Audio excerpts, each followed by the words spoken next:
Slide. Hey everyone, so I'm here in Novotel Hotel in Ottawa with Gordon Paterson, and we're going to talk a little bit, we're going to talk a whole lot about what he's doing here in Ottawa and his mission to raise money for Heart&Stroke, the Heart&Stroke Foundation here in Canada and in Scotland.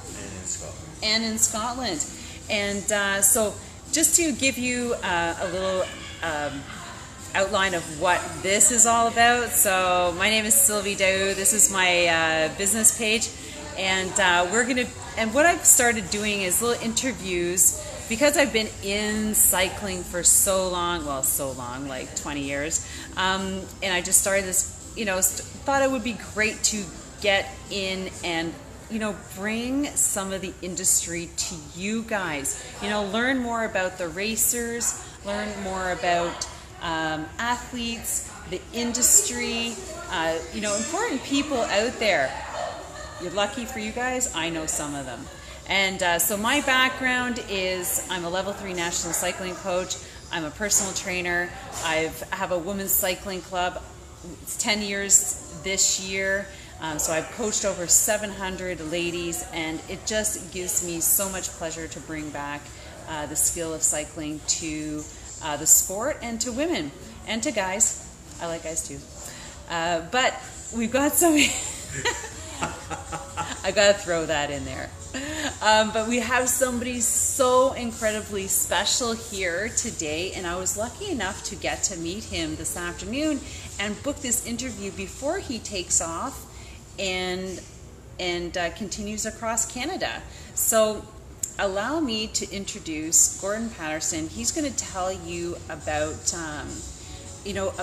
have some questions here, but he's going to tell us about what he is like, what is driving him to bike across Canada, and he's going to tell you his story, and then I got some great questions for him. So let's get started. So here's Gordon. I can't do it justice doing the interview and introducing you, but you're going to have to tell our audience a little bit about your background, because I thought he was from Scotland, but actually he's not. No, he doesn't have the true Scottish accent, which kind of threw me off, but now I know why, but he's going to tell you. Okay, I'm originally from just outside of Vancouver, B.C. I grew up in a small town called Port Coquitlam. I've been there, actually. Have you? Yes. And I graduated from high school there in 1976, along with Terry Fox. And what? Yes. Really? Yeah, I did. You guys went to school together? Yeah, we did. He played basketball. I played ice hockey. Oh. Yeah. Funny how you guys are kind of on a similar mission. Well, not quite. I think he's a little more dramatic than mine. Yes. And but anyways, I'm originally from Port Coquitlam. I was born in the interior of BC called the Okanagan Valley, and I left Vancouver in 1983 to travel around Europe. And luckily enough, I was able to do that for about 5 years. Most people go to Europe and never come back. And that's what happened. So I've settled in Scotland, and I live just outside of Edinburgh. And I've been there for 27 years. Wow. Okay, so now let's get into the big thing, like, why have you decided that you're going to take some time off and do this? Right. Okay. So in 2015, my mother suffered a stroke and never recovered from it. Anyways, she showed the classic signs of a stroke, and my father never picked up or read the signs. So, as usual, goes for a walk, and he comes back, and my mother is lying on the bathroom floor. So she passed away within 5 days of that happening, which allowed me to get time to get out and see her. And then in 2016, my father suffered a hemorrhagic stroke, which is a bleed in the brain. Yeah. And he recovered from it because of the work that the Heart&Stroke Canada Foundation did for him in rehabilitation and learning to walk again, speak properly again, and just total community support. And if it wasn't for that, his recovery might not have taken place, or it would have taken a lot longer. Yeah. And then I had also another friend who took a stroke, and the same process again, needed rehabilitation, whatnot. Again, that was through the Canadian Heart&Stroke Foundation. So I decided that I wanted to support this organization in some way in raising money, and also awareness of the acronym of FAST, which is Face, Arm, Speech, Time. And say that again. Face, arm, speech, and time. I don't think I knew all of them. Time is of the essence, because it's getting the emergency services as quick as possible for the recovery of the victim. Right. So that's what motivated me to get started on this, and that was 2 years ago. And it's taken that long to get to where I am right now here in Ottawa. Yeah, so 2 years ago, Gord connected. I connected with Scotland? the Heart&Stroke Foundation of Canada and together. the Chest Heart&Stroke Scotland together. Yeah. Communicated to both organizations of what I was trying to do, and connecting with the right people to get their support and help me to raise funds for what I was wanting to do. And the funds I really wanted to go into research and community support for the people that are suffering from heart disease and stroke. Right. In their rehabilitation and improvement of health. Yeah. Are you doing any kind of talks about awareness along your way? I am. You are. Did you? I speak to people all the time about it. Yes. And I also... Or like in schools? Are you doing stuff like that? I haven't been asked to do that yet. Besides, schools are out right now. That's true. Yeah. But you'll be rolling through in September. Right? I'll be rolling through at the beginning of September. So yeah. So what's your timeline? And because I believe you're probably a third of the way through. In total journey time, I'm a third of the way through. So I started off on May the 30th from the southernmost part of England to the most northern part of Scotland, mainland, which is What, you've done Scotland already? I've done England and Scotland. So I did Land's End. On May 30th, I did Land's End to Johnny Groats, which they call Le Jog. Land's End to Johnny Groats. And that was Le Jog. Yeah. LE for Land's End. Oh, and Johnny Groats Jog. Okay, so, I got it. Anyways, so I did that on May 30th. I started it, finished it off, and 14 days later, had 4 days to get all my bike and gear together, and flew over to Halifax on the 18th of June, and then cycled from the 20th of June to Ottawa. Made it here for Canada Day. Yes, I did. Missed the fireworks. How do you do that? Did you at least make it up to Parliament? No, did you go to Mager Hills Park? Well, I didn't get to the Parliament to watch the fireworks. No, unfortunately not. I think he was. I think you were visiting.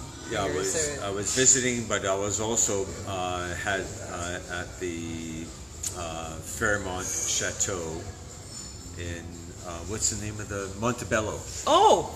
Yes. So I had a night there. I would rather be there too, actually. Well, than on Canada Day. No, it was good. It was good. Really good. Yeah. Cool. It was nice. So when are you when did you say you're scheduled to finish in BC? I'm scheduled to finish in Jericho Beach, just on the edge of the University of British Columbia campus on September the 1st. Oh. boy. That's not very far. No, it's not. So that leads us into the other, this is like cycling questions here. How many kilometers are you doing a day? I've got to do, I've got to average out about 130 kilometers a day. And how long is that taking you? Some days 6 to 7 hours, and others from 10 to 12 hours. Depends on the headwind. Yes. And to think about this, for all of us cyclists out there, we're like, 130K, 6 hours, 5, depending on how fast we travel. But remember, how much weight are you carrying on your bike? 65 kilos. That's me. He's dragging me behind him every day.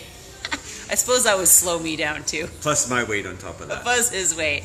He's got a really cool bike. Well, I'll be posting some photos. So please, like, if you guys have any questions, this video is going to go up on Gordon's site and on his Facebook page. So if you have any like really interesting or like any questions or concerns, or like, you know, about this trip, and or just want to give him some really thoughts and really encouraging you know, notes, please put it in the comments below. He'll see them. I believe he'll, oh, you might not see them, but you can share this on your Facebook page. Yeah, so he'll see them, I'll see them, and this will eventually end up on YouTube and on his page. So if anybody jumps on, you can always ask some questions from Gordon. So let's get into, now when did you start preparing yourself to cycle? Like, first, were you a natural cyclist? I used to cycle all the time when I was a kid. Okay. Yeah, okay, that's when you were a kid. Yeah. What about later on in life? Yeah. Like before you decided to do this? Yeah, I've cycled, well, I did, like I say, I cycled from Edinburgh to Glasgow, and then from Calgary to Vancouver in 2015. Okay, so I've done that. And I've just cycled all around parts of areas where I live, which is in East Lothian, which is a renowned cycling area for cyclists because the roads are so quiet. I might have to go visit him. There you go. I've never been to Europe. I've been to France. Yeah, but I've never cycled in the continent of Europe yet, but hopefully I will. Okay, well I will. All right, so you prepared yourself pretty well, or did you like? Because you know, that first week when you have to cycle like consistently, like how did you feel? Like really? I felt good. Did you really feel good? Yeah. Like your legs didn't hurt at all? No, my legs weren't hurting at all. I had I did some training through the winter. Okay. Prior to going out on this trip, I did some long cycle weekends. Oh, okay.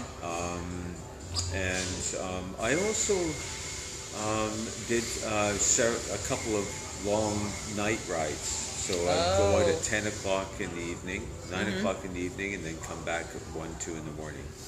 Wow. And that was just to get used to cycling at night with all the lights on and flashing lights. And and also to kind of test your gear. Test my gear out, how it all work. We all know how important lights are these days, and especially when you're cycling alone. Because Gordon is doing this unsupported.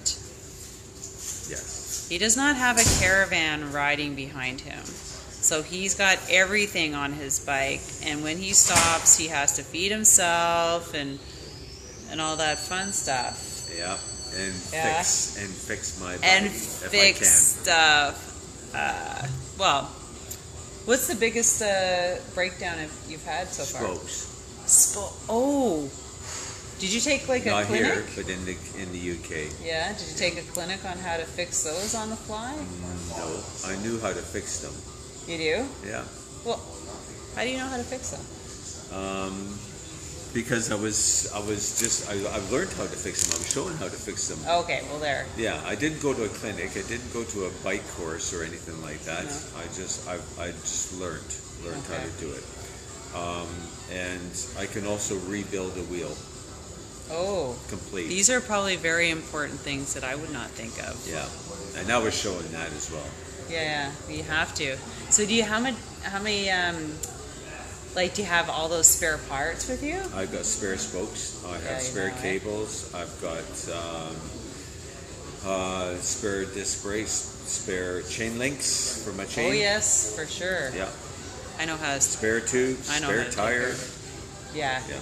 So do you get your bike serviced along the way? I try to get it serviced because you always got to constantly tweak it because it's always being stretched at its limit. So cable stretch, chain stretches. Did you get your serviced here?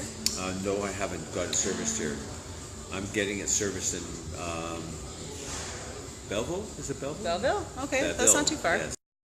If you had known me earlier, I would have set you up with just about any mechanic in town.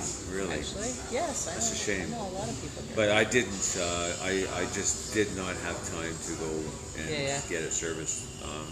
Too many things happening. Yeah, I bet. So, all right. Now, here's a question. Now, at what moment in time did you decide that this was something you were going to do? Like, what drove you? Like, what was that burning, like, why you had to get out and do this? That burning was from my mother. Yeah. And my father. Yeah. And my friends.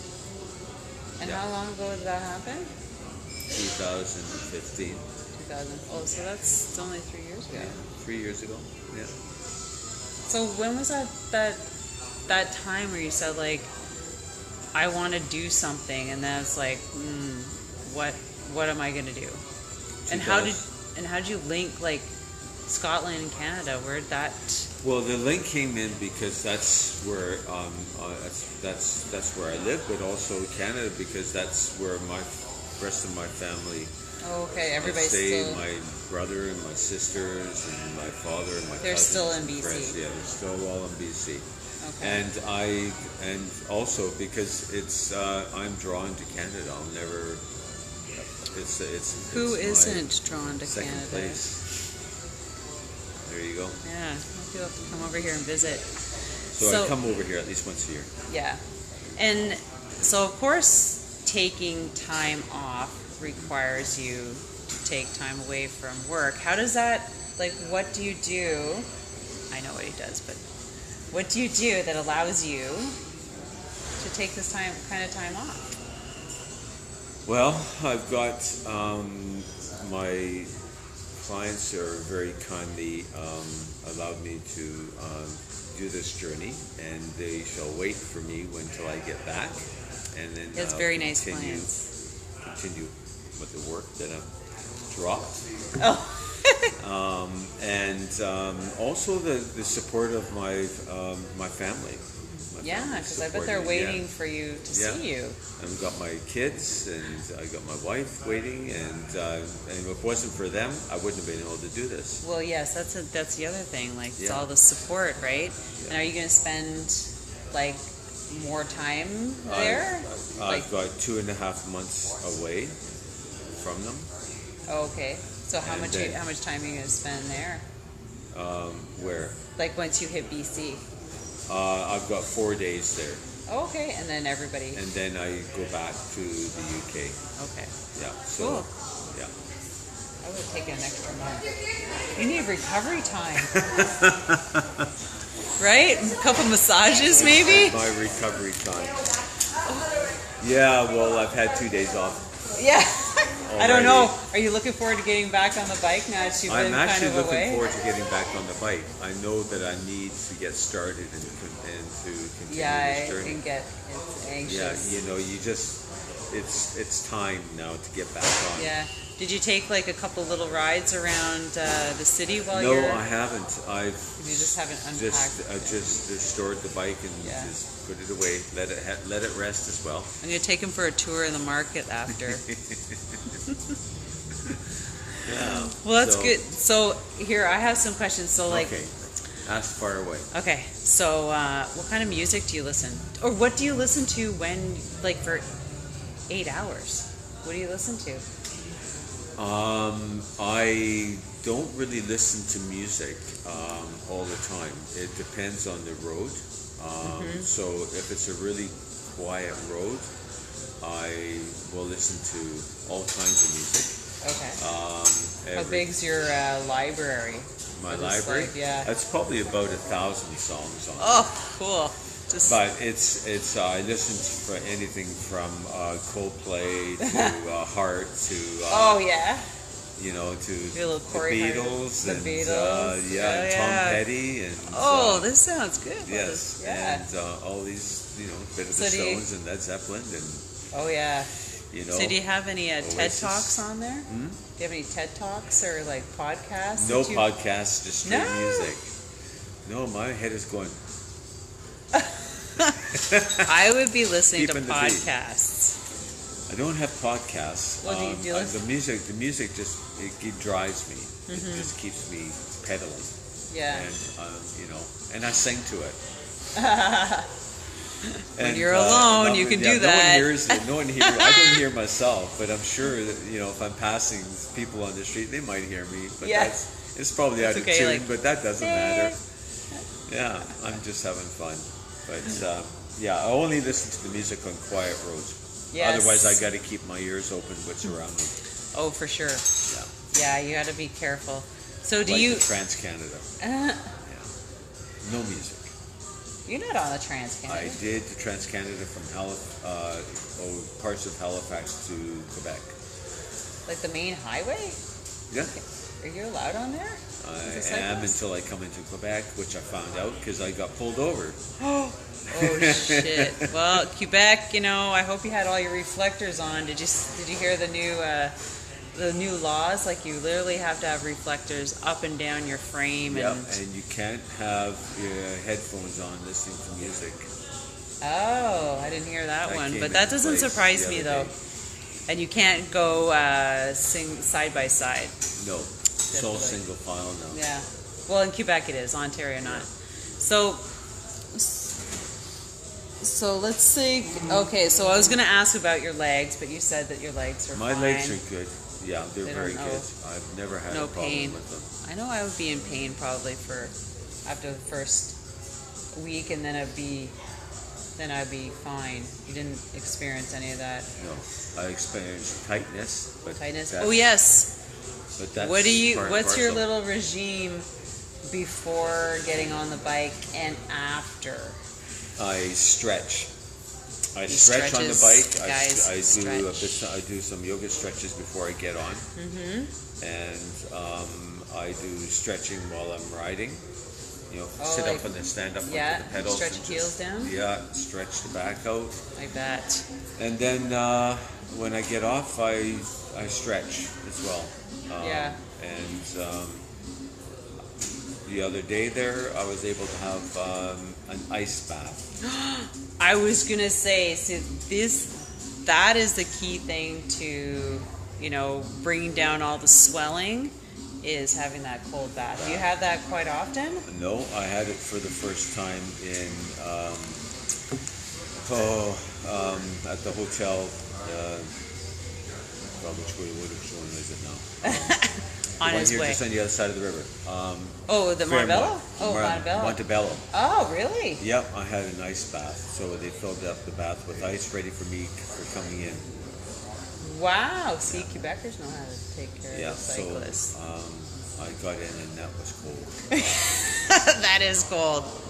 It takes a while to get used to it. Yes, but you feel amazing afterwards, and that's probably a good way that's definitely a good way to reduce the swelling when you've had a long, hard day of cycling. Oh, have you experienced any saddle sores? Saddle sores? No. I have to ask. No good chaffing. Chamois? No chaffing at all. So. Good chamois butter? Yeah, absolutely. Oh, what do you recommend? I use cream. Chamois cream. Chamois. Chamois. Okay, chamois cream. Yeah. Yeah. Gotta have that, especially if you're like on the bike for like long periods of time. Yeah. All right, what else did I have here? Music, legs, no pain. Oh, so since you're So like when I kind of ride, I don't listen to music when I ride. I do a lot of thinking. Do you do a lot of Thinking? thinking? Yes. What do you think about? This is always the question. What do you think about on the? I think about various things. I think about. This is a very open-ended question. I think about the family. I think about the situation that we are in with Trump, which really annoys me. You're so far away from us, so. Yeah, but that doesn't matter. It still affects. We can't get this political. It affects everybody else. I know it affects everybody. You just have to take care of yourself. That's what I say. Well, yeah, but you also have to think about other people. Well, I know that, but like just making sure that your family's close and so I think about that. I think about the times when I used to go riding with my fishing rod strapped to my bike frame. God, yeah. My backpack on my back with my worms and my lunch and cycle 30 kilometers or 30 miles to go fishing. Really? Was I in Canada? Yeah. I was in B.C. Oh, I'm waiting for my son to do that. I used to cycle from Port Coquitlam to Mission and fish off the old railway bridge. Yeah, were you lucky? Lots of fish Sometimes. There? Sometimes I know, you can't always be lucky never fishing. catch anything. I know. It was just the fact of getting out. Yeah. Yeah, it's good. Cool. Yeah. So thinking on the bike, like when you're not... You almost kind of daydream. You kind of, your mind wanders, You know, when you drive a car and all of a sudden you come around, you say, how did I get here? I don't know if I've ever had those. I don't remember passing the last 2 blocks or the last mile, Yeah. Yeah, that's what riding is like sometimes. I could see that. Yeah. You know what? I get into like a zone and I feel so free. Yes. I feel like, have you ever ridden a horse? Yes. Yes. It's that feeling of galloping and just like, it's almost like your heart's gonna pump, like jump out of your chest because you just have this just immense feeling of, I don't know, it's Sure. like freedom, Yeah. And you're just like, everything's beautiful for that moment and, things are great and I don't know, do you get those kind of, Yeah, I don't know, it's euphoric feeling really when you're like by yourself and and riding and the wind and and sometimes you just you throw on a smile and you go, God, it feels so great. Yeah. And it's like freedom in a big way. Yeah, Absolutely. I totally feel like It's a totally different feel. Mm-hmm. I can understand where motorcyclists come by now. yeah. And they're on their parties or whatever, just doing the cruise and just It's in the zone. In the zone. In the zone. Yeah. And it sometimes it doesn't happen very often, but when it does, it's like, and you just feel so amazing. Like imagine feeling like that and you're just, the wind's in your hair and the sun is shining and you're just like by yourself and anyways, I'm sure you're gonna have way more feelings like that on your in between the hills. Oh yeah, between the hills. Yeah. He's heading into Ontario. I know. It's like hills, and then you got sort of flat prairies, and then you hit the hills at home. So tell just a little bit back about everything you're doing with a Heart&Stroke in both countries. How is this like moving forward? What's going to happen afterwards? Afterwards, I would like to be able to pull the different ideas from the two different organizations to share what they're doing. Because even though they have common ground and they do similar things, they have they're both individuals. Yeah. And one does something that the other one doesn't do, but it works really well. Yeah. So the other one might be able to adapt that to help them. And and I'm hoping that that's what I can do, is to bring the two together, exchange ideas, and build it up. So how different are they? Like, well, for example, the Chest Heart&Stroke Scotland, they have thrift shops. Okay. And these thrift shops are in all various types of towns, all across Scotland, and they not only support the community, but it provides funding for their research and for their development. Okay. It's another way of raising funds. I think that's a good. And I would love to be able to see the Heart&Stroke Foundation of Canada adapt that some way to help them in order to raise funds on a continuous level. And I think it's a great idea, and it works really well over there. Yeah, and I it's know. well used within the community. Yeah, I know. Just for instance, in Arnprior, which isn't far from here, and you might even bike through it. Are you going on the 7? I'm going on the 7 part. Yep. I think so. Through it. Yeah. So, but they have like a little consignment shop, and it's to raise funds for the church. Yeah. And it's like one of their main incomes. Yeah, it's seriously like they everybody donates there. And it's really, I mean, I like thrift shopping, so I've been around, and so the price is reasonable, right, for a small town, and you get nice stuff in there, and it goes to a great cause, and they have their own building. Yes. And it's all volunteer run by the ladies in town, and I don't know, it's been going on for decades. And it's that kind of idea. Yeah, and so it not only it supports the community. Yeah, it's one of the main hubs, right? Like it's got its specific hours that run, and from what I understand, and also there's other little community centers that are actually around where I live that do the same thing, that do raise money for their area. Sure.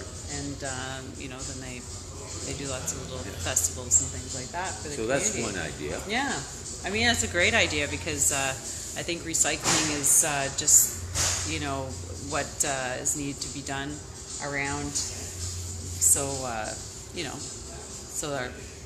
there's a lot of great stuff that people throw away. And so is that something that Ottawa is looking, or Canadian? I would love to be able to get them to have a look at how the Chest Heart&Stroke Scotland operates it, how it works for them, and how they might be able to implement it here. Yeah. And that kind of work for them. Also, in the active support, in active living, in healthy living, with the Heart&Stroke Foundation of Canada, how they do that might be able to be implemented into Scotland. Okay. So it's changing ideas and methods of how these organizations work, that one doesn't do that the other one might be able to adapt. And that's how I would love to be able to get them together and exchange ideas, exchange research, and and community support, what one does and what the other one doesn't do, or what one does and the other one does, whatever. Now, is that going to help getting educating more people in like the signs and symptoms of strokes? Because it does, because you're communicating it all the time. Yeah. You're broadening the awareness of the Heart&Stroke Foundation through the thrift shops. Yeah. But not only that, you are, research the awareness of stroke, face, arm, speech, time. That only came about from research. Yeah. And it's through the research and the new developments of recovery that's come about from. Yeah. That would never have happened if it didn't. Yes. If it wasn't. So that's the whole point of it. Yeah. New methods will happen, new things will come in, and it's exchanging those ideas. Yeah. And I think that's where it's got to go. Yeah, I think that's big because, like, I had a neighbor who went through a stroke. Luckily for him, he was going to the hospital for an appointment, and he had it there. Otherwise, he probably would have never made it. But you know, like you were saying about your dad, just straight determination to get out, I think just drove him to getting healthier faster, if you could say that. Like, but I know you need the support on the way. Yes, he had the support on the way, and he still went back for rehabilitation because you're saying like the balance was not good. He was, you know, just his speech and stuff like that. But it was through that he was able to, you know, get back on his feet and back home, really. Yeah. And you know, we all need to see it because we have aging parents, you know, and then also out and about as well. Yeah. So I think that's a great initiative. Is there anything else that you can tell us, Gord, that while we're here that we can, that you could promote or share? Yeah, follow theroadipedal.com. Yes, I'll put all the info in his social media. And make a donation to the organization. And you can follow me, and you can see where I am, what I'm doing on a daily basis, and be part of the journey. Yes. So what I'll do is I'll put all his social media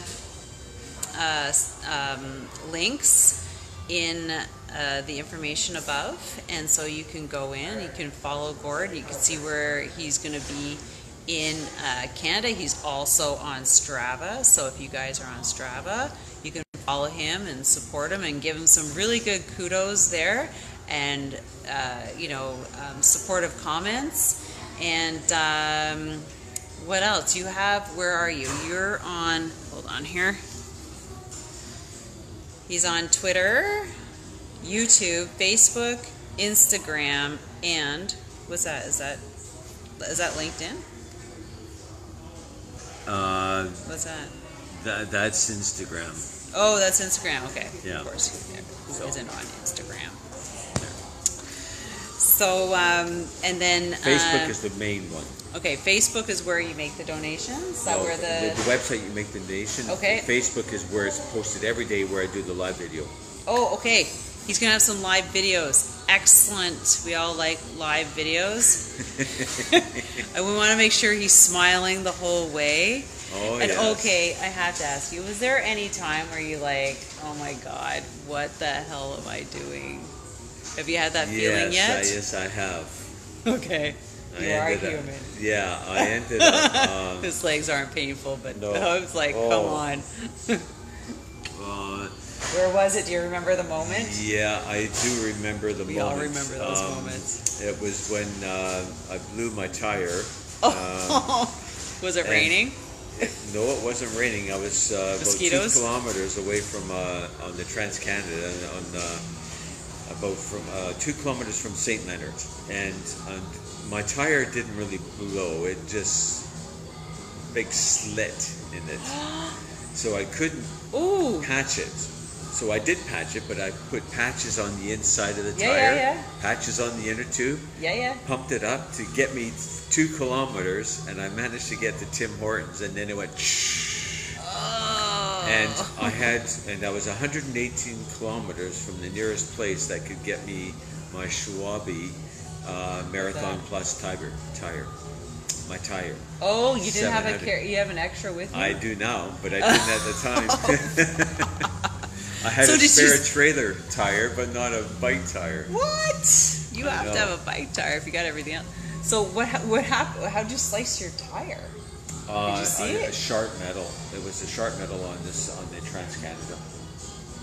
Yeah. Oh, fuck. And then I thought, oh, what am I going to do now? But I got it resolved, and it worked out fine. I ended up losing almost half a day there, and matter of fact, half a day that day, and then half a day the other day of the Because you had to following wait for day. your tire.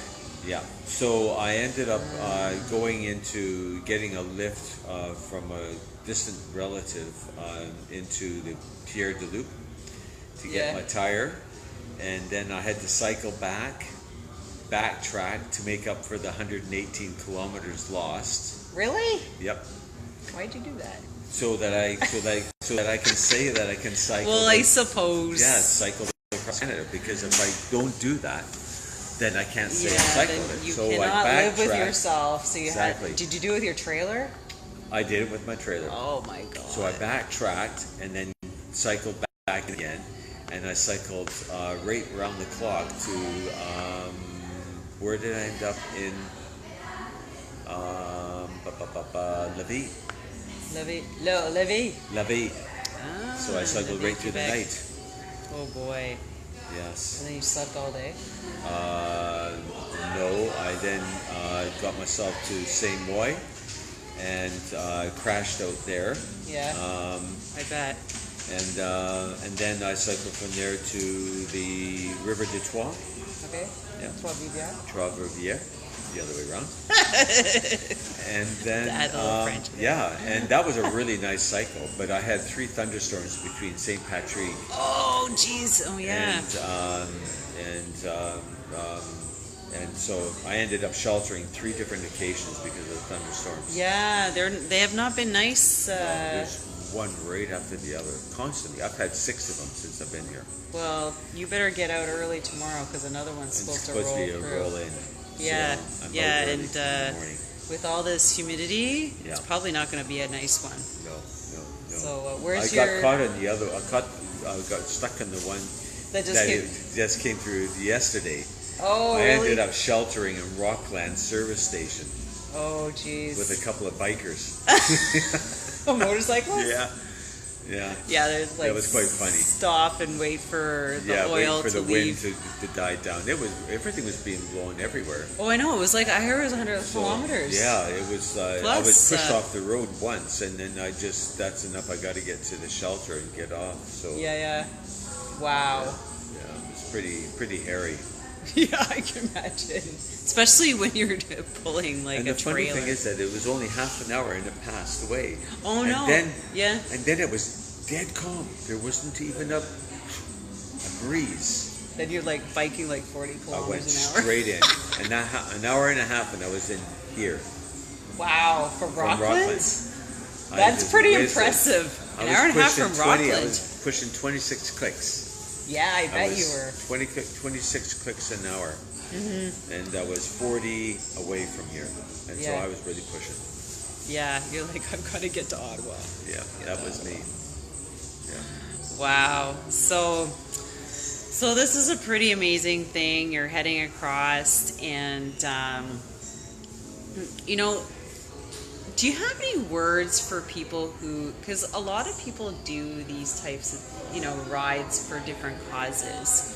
Do you have any words of wisdom for anybody who would decide to Cross Canada? Cross Canada. Well, I mean, a lot of people like say cross Canada, across the United States, or just any kind of cause when you're getting out and you're going to do something physical like this. I think you've got to be realistic, and you've got to prepare yourself. Yeah. For the unexpected. Yes, like not having a tire or two. But and having a contingency plan. Yeah. Because not everything goes to plan. So you got to be able to have an inbuilt mechanism so that if you do lose time, you can make it up somehow. If you're under a time scale. If you're not, you got 6 months to cross Canada, it doesn't matter. Yes. That would be better. It's like, oh, well, I'll spend like maybe a week here. Yeah, exactly. It's like exactly. trying to get back on your bike. But because I'm under a time schedule, yes. I have certain days that I have off. Yeah. So Quebec City, the old Quebec City, was one day off. Yeah. I couldn't have it Oh, because I lost my time. I had to make up time, so I used that day off to cycle. Okay.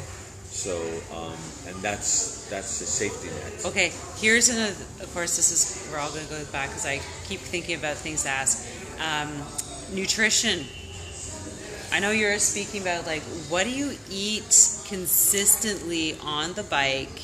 Okay, give me a rundown of the day and what you eat. Okay, so in the morning, I like yogurt, granola, and bananas, and I'll have porridge as well. Porridge. Of course. Yep. Yes. Cook up some porridge. Yep. Eat porridge. And then I'll have a second breakfast, and I will have fruit, and I might have an egg and bacon or scrambled egg. Is that a stop along the way? That's a stop along the way usually. So, for example, if I'm into... You find the diners. Find a diner and I'll have an egg muffin, or I'll have something that contains an egg for protein. Yes, protein very important. As a quick second filler. And then in lunchtime, I will have sandwich or pasta salad.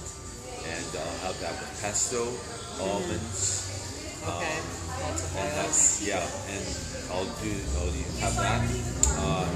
In my handlebar bag, I have almonds, and I've got cranberries, and I've got dried bananas, and I'll use that for munching on constantly during the day. What about peanut butter? So I have peanut butter in cakes, like biscuits. Yeah. So I used that when I was crossing the UK. I haven't used it yet here. Really? Yeah, because what you have here is the real wonderful fruit stand. So I'll stop off and buy, some fresh strawberries, fresh blueberries, Oh, yes, plums, yeah. apples, and I'll eat those Yeah. right away. Oh, okay. Yeah, right away. And then I'm cooking dinner. So Right. it's pasta, chicken, pesto, Yeah. and almonds and cauliflower. Broccoli, fresh broccoli, Yeah. in So do you pasta. find all So, that yeah. keeps your energy really I high? do. So how many calories would you say you're taking in a day? Because you're putting out a lot if you're I'm burning cycling. 500 calories an hour, 500, okay? and I got to take in at least 5,000 calories a day. Yes. Do that 5,000 calories. I'm trying to think about what I'd eat. I'd make That's some about wraps. 10 Big Macs. Okay, you don't want your system to take in 10 Big Macs because, boy, you need to cleanse a whole lot after that. God, yeah. And, like, detox and Yeah, stuff. absolutely. Clogged heart before you Yeah, even finish. yeah. But I don't eat a lot of bread.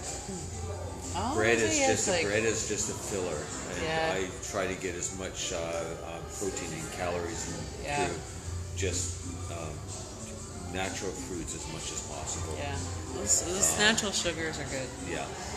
What about bagels? Bagels, I don't mind a bagel. I'll have that in my breakfast time or whatever.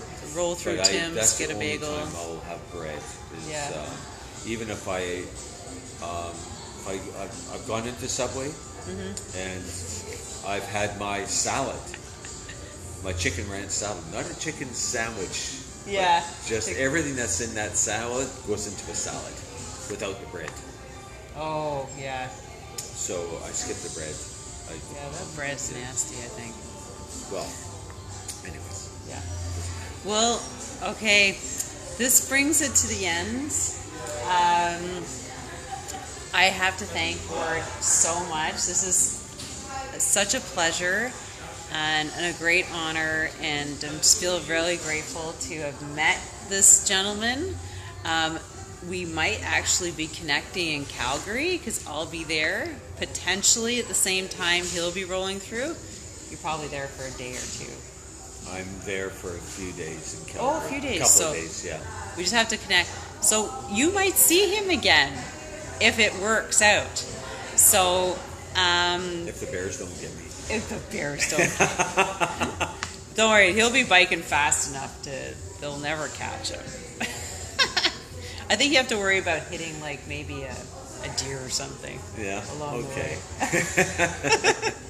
But we're going to say goodbye, and thank you so much, everybody, for watching this series, Secrets from the Saddle, and we'll be having more fun with other great interviewees, but it was a great last-minute interview with Gord here that came about today. And, you know, it's great to share stuff like this that's happening around and supporting cyclists who are doing and going out and doing events like this to raise money for great causes. I love that it's a Heart&Stroke Foundation because, you know, that's in need right now, right? It's in need. So thank you guys, and like I said, I'll be putting all of, I don't know if you can see this. Oh, it's all backwards. But anyways, I'll be putting everything up, and we'll all be watching Gord along. So make sure to give him some good comments, and reach out and say hi. So thanks a lot, guys. See ya. Bye, Gord. Bye. Take care. Have a great evening. I will. Bye. Bye.